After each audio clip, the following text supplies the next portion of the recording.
Shalom, my brothers and sisters. This is Siomar again from Faith Ministries, and I'm here to bring you guys another video this morning. Now, by the title, you can already see that I'm going to explain Hebrews 11, verse 1, and I'm going to maybe include Hebrews 11, verse 6 as well.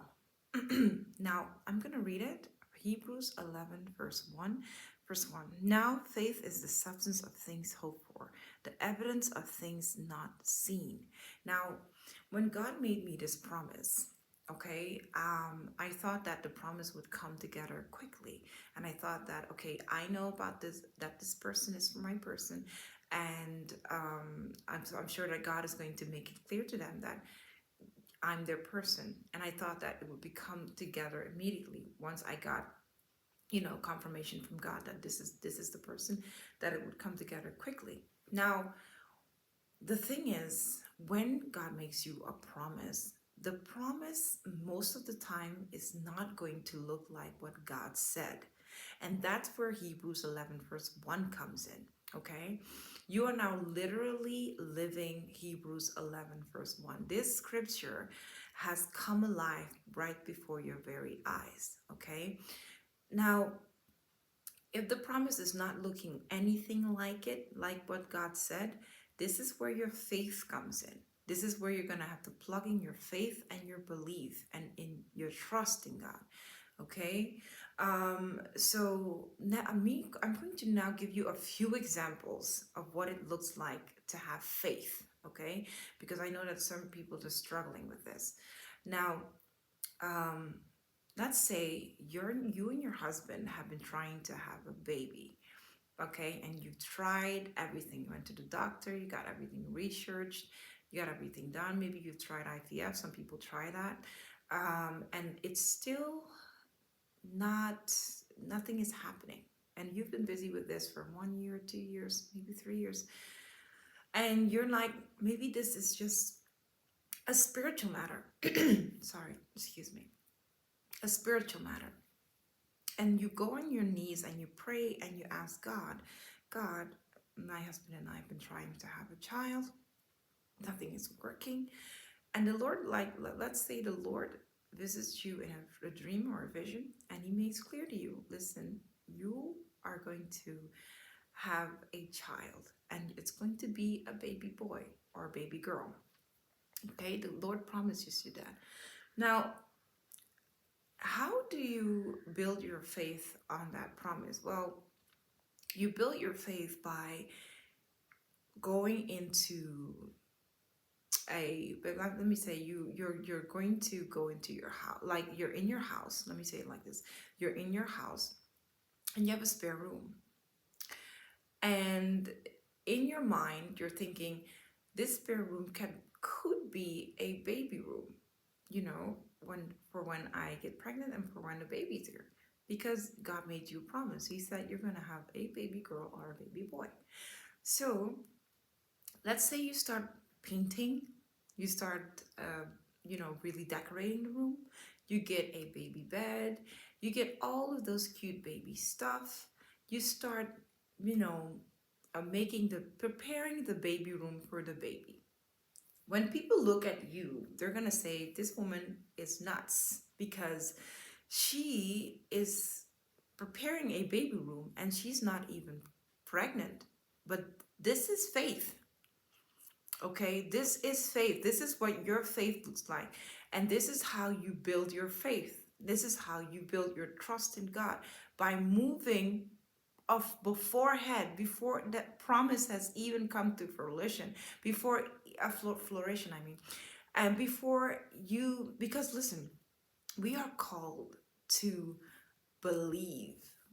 And I know that we already know what worldly people, they want to see before they believe. No, we as believers, we need to believe before we see. So that is your faith. That is you building your faith. When you start preparing the baby room, that's when you are really now bringing Hebrews 11 verse 1 to life. Yeah, and then I'm going to read verse 6 also, Hebrews 11 verse 6.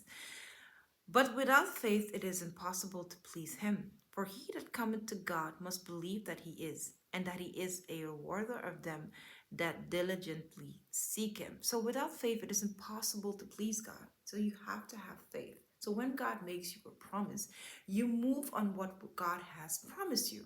So when God says to you, you're going to have a baby girl, a baby boy, you move on that. You start preparing the baby room. You start getting baby stuff like the clothing and all of that the baby needs when they get here. You start moving on what God says, and that's how you build your faith. Now I'm going to give more examples. Those of you that are standing for marriage restoration, maybe you have a prodigal husband or a prodigal wife who left the home, okay? And God told you that this person, he's going to restore your marriage. Yeah, there's going to be marriage restoration when it comes to your prodigal wife or prodigal husband, okay? Now, how do you build your faith? You build your faith by, let's say, while your husband was in the home, you guys would, you as the wife, would prepare his favorite meal on Wednesday. You continue to do that. Okay, you continue to do that. Let's say you what else? When his birthday came up, you would buy him a gift. You continue to buy gifts every birthday. Every time on his birthday, you continue to buy him gifts, even when he's not there. Because in your mind, you are now building your faith. This is how you build your faith, your trust in your belief in God.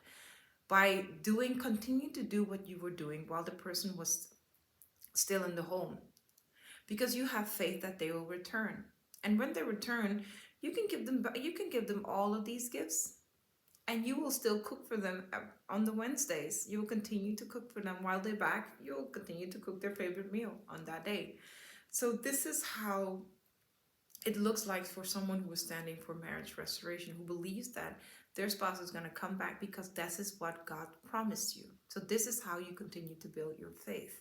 Yeah. And for those of us, let's say those of us that are standing for a prodigal, a future ordained spouse, and how do we build our faith? Now, if God has promised you that this person will come back and they will choose you and marry you, and you are standing for a prodigal ordained spouse, a promised spouse, then your faith, how you build your faith, you build it like this. Let's say you go to a bridal shop and you just try on wedding dresses.